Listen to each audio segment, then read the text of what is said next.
got to improve on myself also.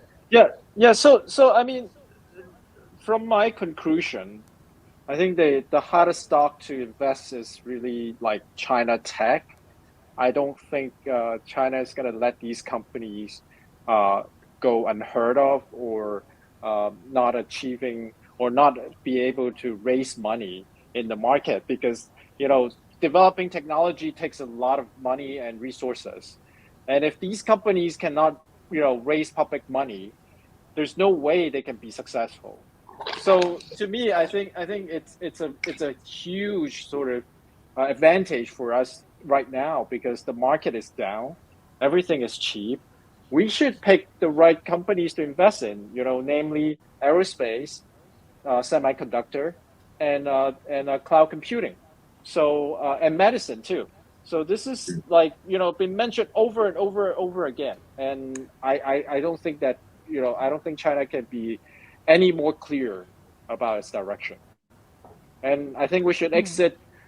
We should exit everything real estate. Even banks that has a lot of exposure in the real estate, we should exit. Education has been very clear. Education supposed to help people, help kids to grow up, not money making machines. So then, yeah, I mean, the crackdowns of these industry is not a sign of like China abandoning, capitalism. It's not about that. It's about like making life better for the Chinese people. Yeah.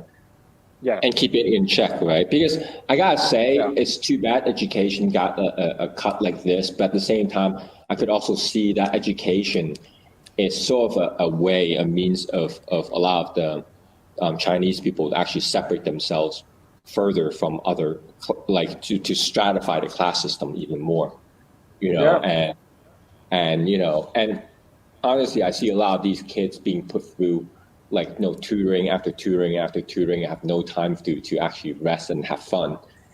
I think that's I think it's also the benefit of the kid, but at the same time, I don't cheer on the demise of that whole industry, and I think that's really unfortunate that happened. But I could Yeah. see where it comes from. So And we CP, as a corporate, we love having pork price being very high, right? The pork price in China right now is super high, and we are happy. We're happy because we have more margin. However,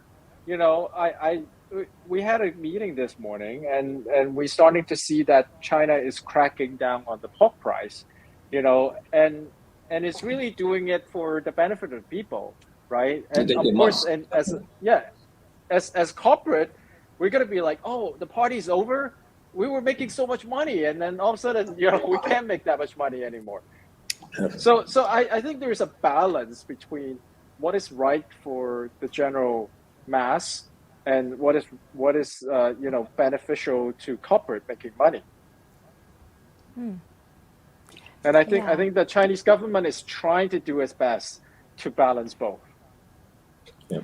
Yeah, I think it's hard. I think what you're spot on is China's clear, on what they're doing. I mean, the action is like streamlined. What, like, if I can say that, it's like it's one direction, and clear on being a communist. It's just like that, and and one thing that I believe in is every country, especially China, is trying to feed itself, and what important is if they destroy the whole population, there will be no country to run, and I think China is running on different purpose and different philosophy when it comes to like the West and things, but Exactly.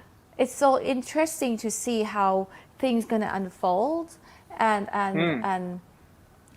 you see like the world has been on a similar direction and principle and concept, majority of the world, and then China comes along, and I think it's time, and I think it's a good opportunity too for China to prove itself on Yeah. the theory that they have, and the principle that they believe in, that has worked for